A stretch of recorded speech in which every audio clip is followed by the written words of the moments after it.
चलो भाई देखते हैं। हम लोग अभी तक तो मतलब टर्मिनोलॉजीज के पढ़े थे, 10 गो आइटम का नाम पढ़े थे, ठीक ना। अगला देखते हैं कि आगे भी चल के क्या होता है, यानी कि 10 आइटम के बाद जो 11वां जो आपका आइटम होगा वो लेजर का होगा। लेजर यानी कि हमको टैली काम करते समय लेजर भी बनाने होते हैं। मैंने कहा था ना कि अकाउंटिंग जो करते हैं हम लोग अधिकतर अपनी एसेट्स के बारे में जान लेते हैं, यानी संपत्ति के बारे में जान लेते हैं, लाइबिलिटीज है, कितने तरह का हमने लोन लिया, कितने दिया, आमदनी है, खर्चे, इन सब के बारे में, ठीक है ना। अब आते हैं ना कि हमको लेजर क्या बनाना। भाई लेजर क्या होता है, तो लेजर जो होता है आपका एक बुक होता है, ठीक है। जो लेजर बनते हैं वो एक बुक होते हैं जिसमें पर्सनल, रियल और नॉमिनल के खाते खोले जाते हैं। बात समझिए ना, लेजर में किसके, पर्सनल, रियल और नॉमिनल, ये खाते खोले जाते हैं। क्या है भाई, पर्सनल से यानी व्यक्तिगत जो खाते होंगे उसको, रियल में वास्तविक खाते होंगे यानी उसका लेजर बनाएंगे, नॉमिनल नाममात्र के जो खर्चे होते हैं उसके लिए बनाएंगे। यानी तीनों काम हमको करने पड़ते हैं इसमें, लेजर में, ठीक है। जिसमें आपको एंट्री भी करनी होती है, साथ साथ में एक चीज मैंने बताया था, शुरू में कहा था कि जो कि आप मैनुअली जो तरीके से हम लोग करते थे ना, तो ऑर्डिनरी बुक में करते थे, यानी कि सहायक पुस्तिका में करते थे, लेजर बना के एक एक करके पोस्टिंग करते थे। क्या, व्यक्तिगत का लेजर पोस्टिंग कर लिया, फिर रियल का नाममात्र यानी कि नॉमिनल का कर लिया, कितने हमारे पास से खर्चे हो रहे हैं, कितने एसेट्स आए, जिसमें एसेट्स में मैंने बताया था क्या, गुड्स, एसेट्स और कैपिटल या बैंक भी कर सकते हो, इन सारी चीज़ों को काम कर लेंगे। साथ साथ में पर्सनल में किसी व्यक्ति का हो, कंपनी का हो, ट्रस्ट हो, ठीक है ना, सोसाइटी हो, अगर इनके साथ हम अगर किसी तरह का कोई लेन देन करते हैं तो उसके ट्रांजेक्शन करने यानी उसके खाता खोल लेंगे, लेजर बना लेंगे, ठीक है। इन सारी चीज़ों को करने के लिए साथ साथ में ये सब देखिए, पहले क्या था ना कि ऑर्डिनरी बुक पे किया जाता था, यानी कि एक रजिस्टर पे किया जाता था, सहायक पुस्तिका जिसको बोलते हैं हम लोग, ठीक ना। साथ साथ में अगला नंबर जो आएगा 12वां नंबर होता है वो टर्नओवर होता है, टर्नओवर।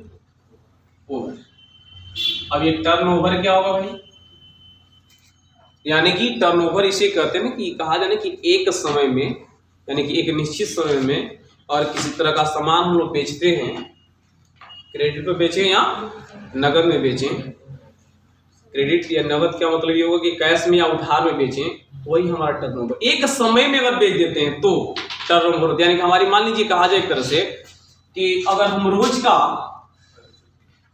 10,000 रुपये की आमदनी है, ठीक है, और यही चीज हम एक ही समय में एक ही बार में अगर 10,000 रुपया का बेच देते हैं तो यही हमारा टर्नओवर हो जाएगा। यानी कि हम इसे उधार में बेचें या कैश में बेचें, यानी कि नगद, किसी भी चीज में बेच सकते हैं, कोई जरूरी नहीं है। उधार में भी जाएगा तो गया ना 10,000 का, नगद में भी गया तो गया ना 10,000 का हमारा सामान जाना चाहिए, यानी कि उसको हमने बेच दिया।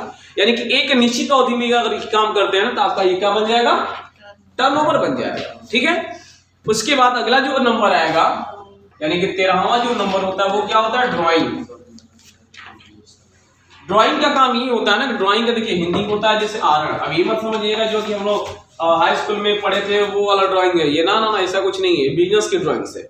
इसका हिंदी होता है आहरण, आहरण, ये चीज होता है, ठीक है। अभी ड्राइंग की एंट्री भाई क्या है, किस प्रकार की एंट्री होते हैं, तो ड्राइंग की एंट्री ये होते हैं कि बिजनेस में से पैसा अगर मालिक के द्वारा निकाल लिया जाता है अपने पर्सनल यूज के लिए।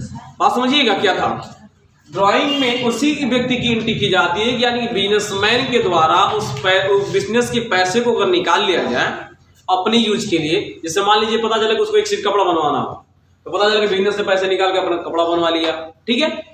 इसी से पैसे से पता चला कि मकान बनवा लिया, ठीक ना। मगर बिजनेस ये कहता है ना कि अगर हमसे पैसा लिए हो तो पैसा दो, और नहीं देंगे आप तो क्या हो जाएगा, ड्राइंग्स, यानी कि वो हार हो गया, आप पर्सनल यूज के लिए कर लिए। जैसे कैसे समझिएगा, अगर मान लीजिए मैं कहूं कि अगर 100 रुपये हमने बिजनेस में लगाया, ठीक ना, तो इससे हम अगले डेट में 110 रुपया कमाया ना, 10 रुपया तो प्रॉफिट हुआ। अगर यही 100 रुपये अगर हम निकाल लेते अपने बिजनेस से, मान लीजिए हमने 100 रुपये निकाल लिया, आयु 10 रुपया गया ना, है कि नहीं। अब एक थोड़ा सा दिमाग ये लगाना है ना कि मान लीजिए मैं कहूं कि अगर एक दिन में 110 का माल रोज में बेचता हूं, अगर ये 100 रुपए मान के चलिए कि अगर 10 दिन तक हमने अपने बिजनेस में नहीं दिया तो कितने का लॉस होगा जानते हो, 10-10 रुपये में जाएगा, 10 दिन का मतलब यानी कि 100 रुपये लॉस है कि नहीं। यही कहता है अगर इस तरह का मैटर हो तो आप जो है कि ड्राइंग में एंट्री करेंगे। यानी बिजनेसमैन अपने पर्सनल यूज के लिए पैसा निकाल लेता है, अपने खर्चे के लिए निकाल लेता है, बिजनेस से रिलेटेड नहीं है। सीधा सीधा समझना कि बिजनेस से रिलेटेड नहीं होना चाहिए। उसी एंट्री को हम किसमें करेंगे, ड्राइंग्स में करेंगे, क्योंकि ड्राइंग में वही एंट्री होंगे जो बिजनेसमैन अपने पर्सनल यूज के लिए खर्च करता हो, बिजनेस के लिए नहीं। और यही बिजनेस के लिए खर्च होता ना तो एक्सपेंस कहलाता, क्योंकि बिजनेस में हम लगा रहे हैं। एक्सपेंस का मतलब क्या, जैसे मान लीजिए मैं कहूं कि अगर साबुन हमको बनाना है, एक साबुन बनाने के लिए अगर हमारे पास 8 रुपए खर्च होते हो, ठीक ना, तो हमको ये तो आगे है ना कि एक साबुन बेचेंगे तो हम 10 रुपए में बेच सकते हैं, ठीक ना। इसमें यानी कि इसमें हम 2 रुपया प्रॉफिट कर रहे हैं, इसमें तो हमको प्रॉफिट कहीं दिख नहीं रहा है। 100 रुपये निकाल लिया तो निकाल लिया। ये करके डेट में बिजनेस मांगेगा आपसे कि मेरा 100 रुपये वो दो, नहीं देंगे तो बिजनेस में हमेशा ये लॉस दिखाएगा, हमेशा लॉस दिखाएगा। अगर ये 100 रुपये हम दे दिए होते ना तो 100 रुपये को कई दिन के बाद पता चला कई 1000 रुपये लेके आता, ठीक ना। ये ड्राइंग के हमारी एंट्री बनेंगे।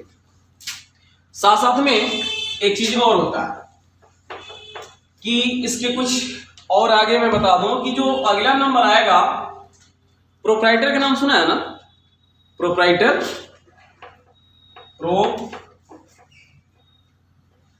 राइटर देखे होंगे ना, प्रोप्राइटर जगह लिखा होगा, बिजनेस में लोग लिख देते हैं प्रोप्राइटर, मालिक जिसको बोलते हैं। तो उस मालिक के द्वारा ध्यान देना, प्रोप्राइटर उसी को कहते हैं जो बिजनेस का मालिक हो। ऐसे तो बिजनेस कहता है कि मेरा कोई मालिक नहीं होता, मैं खुद का मालिक हूं, ठीक है।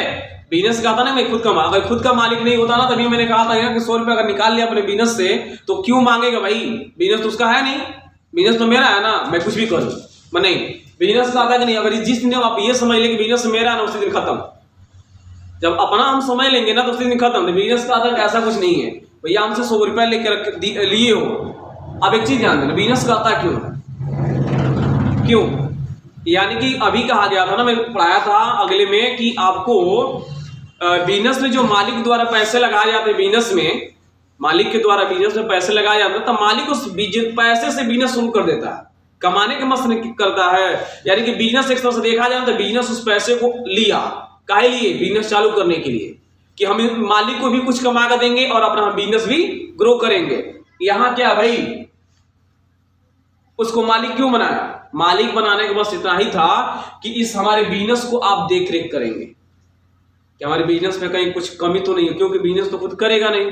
बिजनेस में यही होगा ना कि मालिक द्वारा जो उसमें कमी बेसी होगी थी वो पैसा वैसा खर्च करेगा। क्यों, क्या, कौन सा पैसा, कहता मालिक तो ना अपने पास से मत खर्च कीजिए, हमारे जो प्रॉफिट हो रहे हैं ना हमको उसी में लगा दीजिए, हम आगे बढ़ते चले जाएंगे। और इसी के साथ साथ आपको कई चीज देंगे ना, देखा होगा ना कि बिजनेस जैसे मालिक कंपनियां खुलती हैं तो क्या कोई जरूरी कि खाली कंपनी में जो प्रोडक्ट बन रहे हैं वो अपने लिए बना रहा है, उसमें मालिकों को सैलरी देता है, वर्करों को भी सैलरी देता है। कौन देता है, बिजनेस देता है ना, कि मालिक देता है, बिजनेस देता है। कहता ना कि बिजनेस मालिक को अपना तू पैसा रख लो, मैं तुमको सैलरी दे रहा हूँ, बस हमारा मालिक बन के रहो यहाँ, कि हमारे द्वारा अगर कुछ भी कुछ कमियां हो रही है ना तो उसको आप पूरा करना, देखना किसमें क्या कमी हो रही है। ये नहीं कि अपने पैसे के लिए अपने यूज में लगा लेना, नहीं, जो मैं पैसा दे रहा हूँ ना आपको, जिसे मालिक बना के दे रहा हूँ, सैलरी जो दे रहा हूँ, वो अपना खर्च करना कोई दिक्कत नहीं है, पर हमारी प्रॉफिट को हमारे अंदर ही लगा देना। तो यहाँ प्रोप्राइटर का मतलब मालिक हो गया। यानी कि देखिए, मालिक वही होता है कि अगर बिजनेस में किसी भी तरह का कोई हरास हो, कोई घटना हो जाए, ठीक है, जब ये प्रॉफिट एंड लॉस का उत्तरदायी खुद ये बनेगा, तो अगर हमारे कंपनी में, हमारे बिजनेस में किसी तरह का किसी वर्कर को या किसी तरह का नुकसान होगा तो यही भरपाई तो करेगा। क्यों, बिजनेसमैन इसी को बना के मालिक रखा, इसीलिए ना कि अगर हमारे पास किसी तरह का लॉस हो रहा है तो आप उसका यूज करो, हमारे पैसे को उसमें लगाओ। अगर हमारे कुछ वर्करों को कुछ हो जाता है तो आप लगाओ। अगर अभी वर्कर को, मान लो किसी वर्कर को चोट लग गया, आप पता चले कि 10 दिन घर पे बैठ गया, तो 10 दिन में तो बहुत सारे बिजनेस में लॉस होगा। तो कहता है ना कि उसको बैठाओ मत, आप उसको तुरंत ट्रीटमेंट कराओ भाई, इलाज कराओ मेरे पैसे से, अपने पैसे से नहीं। बिजनेस कहता है कि मेरे पैसे से इलाज कराओ और करा के जल्दी उसको ठीक करो कि मेरा बिजनेस आगे ग्रो बढ़े, नहीं तो फिर हम कोई मतलब नहीं, हम डूब जाएंगे। तो मालिक को ये कहते हैं, यानी कि मालिक उसी को बनाया जाता है कि जो लाभ और नुकसान को समझ सके, जाने की क्या है ये चीज, हमारे बिजनेस में कौन कौन से कंडीशन हो रहे हैं, ठीक है ना, कितनी तरह की हानियां हो रही है, कितनी तरह की हमारी प्रॉफिटें हो रही हैं, उन सारे चीज का उत्तरदायी कौन करेगा, प्रोप्राइटर करेगा। ठीक है, मालिक वो होता है कि सब चीजों का निर्वहन कर सके, उसका उत्तरदायी दे सके, वो होता है मालिक हमारा, यानी प्रोप्राइटर। अगला जो नंबर बनेंगे वो एक्सपेंस होंगे। एक्सपेंस का मतलब हो गया खर्च। अभी मैंने कहा था ड्राइंग और एक्सपेंस में दोनों में अंतर है भाई, ध्यान देना। ये मालिक द्वारा अपने लिए खर्च किया जा रहा है, हमारे एक्सपेंस नहीं। एक्सपेंस वो होता है जो बिजनेस में खर्च किए जाते हैं। किसी को सैलरी देना एक्सपेंस हो गया, यानी कि बिजनेस खुद को सैलरी दे रही है, यानी कि बिजनेस के द्वारा सैलरी उसी को देंगे जो बिजनेस में काम करता होगा, यानी वो एक्सपेंस हो गया। किसी सामान को बनाने में जो पैसे खर्च होंगे वो हमारा एक्सपेंस हो जाएगा। मगर बिजनेस से बाहर अगर पैसा जा रहा हो तो वो क्या कहलाएगा? ड्राइंग्स कहलाएगा। बिजनेस, क्योंकि ड्राइंग्स जो है कि बिजनेस से रिलेटेड नहीं है, ये हट के है। बिजनेस से रिलेटेड आपका ओनली एक्सपेंस है, ठीक है। कहता इसमें है ना कि जिससे होता है ना कि हम किसी तरह का, मान लीजिए कंपनी में कोई प्रोडक्ट बनाते हैं या बिजनेस में किसी तरह का प्रोडक्ट खरीदते हैं, तो खरीदने का बस रीजन ये होता है ना कि पहले हम एक्सपेंस करते हैं। एक्सपेंस करने का रीजन बस यही होता है कि हम देखते हैं कि इससे कुछ आने वाला है। जब आने वाला होगा तभी तो पैसा खर्च करेंगे। मान लीजिए हमको ये दिख रहा है कि इस मार्कर को हम बेचेंगे तो कुछ इसमें मिलेगा, तभी तो पहले तो खरीदेंगे, यानी कि 25 रुपये हमने इस पर एक्सपेंस किया। जिस दिन बेचेंगे उस दिन जो हमारे लिए प्रॉफिट होगा वो ना हमारा इनकम होगा, है कि नहीं। फिलहाल तो अभी एक्सपेंस कर रहे हैं ना। मगर अगर यही कहा जाए कि हम जो 25 रुपया खर्च करने वाले थे, एक्सपेंस करने वाले थे बिजनेस के लिए, यही 25 रुपया अपने अगर जेब में रख लिया, ना खर्च करें तो ड्राइंग्स हो जाएगा, यानी कि अपनी पर्सनल यूज के लिए खर्च कर लिया गया। तो यानी कि बिजनेस में देखिए, किसी भी चीज को एक हमको दिखता है आगम कि हमारे बिजनेस में कुछ आने वाला है, तो उसके मत में अगर पैसा हम खर्च करते हैं वो हमारा हो जाता है एक्सपेंस, ठीक है। किसी भी तरह का हो, कोई सेवा हो, कोई लागत हो, किसी वस्तु का निर्माण आप करते हो, इन सारी चीजों को हम एक्सपेंस, यानी उन सारी चीजों में, जैसे होता है ना, देखिएगा कि कभी कभी हम लोग एडवर्टाइजमेंट करवाया जाता है, पता नहीं सर। जैसे मान लीजिए उमा इलेक्ट्रॉनिक इंस्टीट्यूट जो खुला हुआ है, इसका भी प्रचार कराया जाता है, यानी कि बिजनेस से रिलेटेड है। जो खर्चे होंगे बिजनेस होंगे। कहता बिजनेस ये ना कि अगर हमसे रिलेटेड कोई खर्च करते हो तो वो एक्सपेंस कहलाएंगे, ठीक है। किसी को सैलरी दे दिया, कमीशन दे दिया, बिजनेस से गया, अपने पास तो दिया नहीं, बिजनेस से आपने दिया। या किसी तरह का हो सकता है, मान लीजिए किराया दे दिया, जैसे बिल्डिंग का किराया, तो बिल्डिंग का किराया मालिक को नहीं कहता कि आप मालिक दो, अपने पास नहीं, बिजनेस का था मुझसे लेके दो, क्योंकि हम बिजनेस हम इसमें लिखे हैं, ये हमसे रिलेटेड है, हमारे बिजनेस से रिलेटेड है, तो वो एक्सपेंस कहलाएंगे, अलग नहीं है। क्योंकि हम खुद को दे रहे हैं, मालिक तो दे नहीं रहा। मालिक तो केवल एक बना हुआ, जैसे वो भी, जैसे हम वर्कर हैं वैसे वो भी वर्कर बना हुआ, उसको केवल बैठाया गया कि भैया आप मालिक बन के रहो, कि सारे चीज देखते रहना, किसको कितना देना है वो चीज। बिजनेस से रिलेटेड खर्च जितना करोगे आप वो एक्सपेंसेस कहलाएंगे, ठीक है। अगला जो नंबर आता है वो होता है आपका इनकम का। अभी मैंने कहा था कि जब एक्सपेंस करोगे तो इनकम होना जरूरी है। हमको दिखता है कि आज हम एक्सपेंस करेंगे तो कल के डेट में हमको पैसा इससे बढ़ के आएगा, वो हमारे लिए इनकम कहला जाएगा, ठीक है। यानी कि जो आगम हमारे सामने दिखता है ना, कि मैंने कहा कि अभी मान लीजिए मार्कर को हम बेचे हैं, तो हमको दिख रहा है कि हम कल के अगर 25 रुपये हम खरीद 30 रुपये में बेचे हैं, बेच सकते हैं ना इसको, 30 रुपये में खरीद लोगे नहीं, बट अभी हमको दिख रहा है ना 25 रुपये, इसीलिए तो खर्च कर रहे हैं, खरीदो इसको, 30 रुपये में खरीद लेना। हमारे से बेचोगे? चलिए तो बिजनेस कर लिया हम लोगों ने, आप हमसे की, हम आपसे कर लिए। इन सारी चीजों की, यानी कि हमको दिख रहा है कि इस मार्कर को बेचने में हमको 5 रुपया प्रॉफिट होगा, तो हमको 25 रुपये एक्सपेंस करने में कोई दिक्कत है नहीं, वही हमारा इनकम कहलाएगा। यानी कि हमारी इनकम, यानी 5 रुपये हमारे पास एक्स्ट्रा बढ़ के आ रहा है, वो हमारे लिए इनकम कहला जाता है, ठीक है।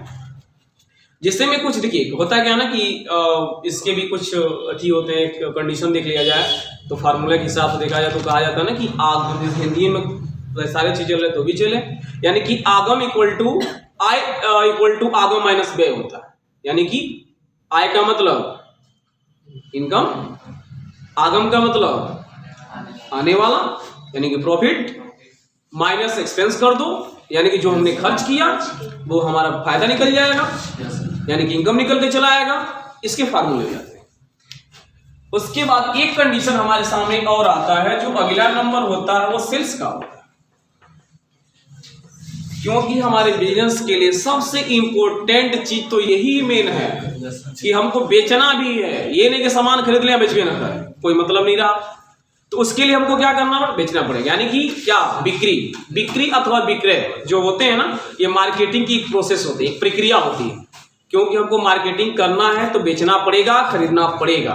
मैंने भी कहा था, आगे चल के मैंने बताया था भी था कि हमारे बिजनेस के कुछ प्रोसेस ऐसे हैं, कुछ ऐसे इवेंट जो हैं कि हमको ये करना होता है कि नहीं करेंगे तो फिर हमारे बिजनेस का लॉस और प्रॉफिट का पता ही नहीं चलेगा। यानी कि परचेज करेंगे तो हमको सेल करना होगा, तभी हमको इनकम भी मिलेगा, तभी पता चलेगा। अब इसमें भी कह रहा है ना कि मान लीजिए किसी तरह का वस्तु आप बना रहे हो, तो बनाने का रीजन क्या है कि बेचेंगे, आपने बेचा। साथ साथ में देखिए बिजनेस में जो सेल्स हम लोग करते हैं ना, इसमें भी हम लोग दो तरीके से कर सकते हैं सेल्स। क्या, दो चीजें कर सकते हैं, किसमें, कैश सेल्स और दूसरा क्रेडिट सेल्स। कैश वाला नगद और क्रेडिट वाला उधार। इन सारे चीजों को हम कर लेते हैं। यानी कि हमको बिजनेस में दोनों कंडीशन हमको करने होते हैं। कोई सामान कैशों में बेचना पड़ता है, कोई सामान उधारों देना पड़ता है, क्योंकि हम बिजनेस कर रहे हैं। अब बिजनेस में दोनों ये चीज होनी आवश्यक है। हम ही तो कहीं से सामान करते होंगे तो उधार करते होंगे, तो भाई हमको मजबूरी की इन दोनों चीजों को करना पड़ेगा, तभी जाकर किसी तरह का कोई इन सारी चीजों को फॉलो कर पाएंगे। यही हमारे जो है कि 17 जो आपको मैंने बताया था टर्मिनोलॉजी, यानी टैली की शब्दावली, इन्हीं 17 के साथ हमको टैली की अकाउंटिंग करना है। ठीक है, उस सॉफ्टवेयर के द्वारा हमको कार्य करने हैं, तब हम जाके इस पे टैली के काम कर पाएंगे। और उसके बाद से टैली को उसमें प्रॉफिट लॉस, परचेज, सेल्स, इन सारी चीजों को हम जान पाएंगे कि हमने कितना काम करके रखा हुआ है। ठीक है, इन सारी चीजों को करने के बाद अब हम लोग देखिए अगला जो टॉपिक हम लोग पढ़ेंगे ना, वो हम लोग को होगा टाइप ऑफ अकाउंट्स। ठीक है, तो अगले डे में फिर देखा जाएगा इसको, टाइप ऑफ अकाउंट्स। तब तक के लिए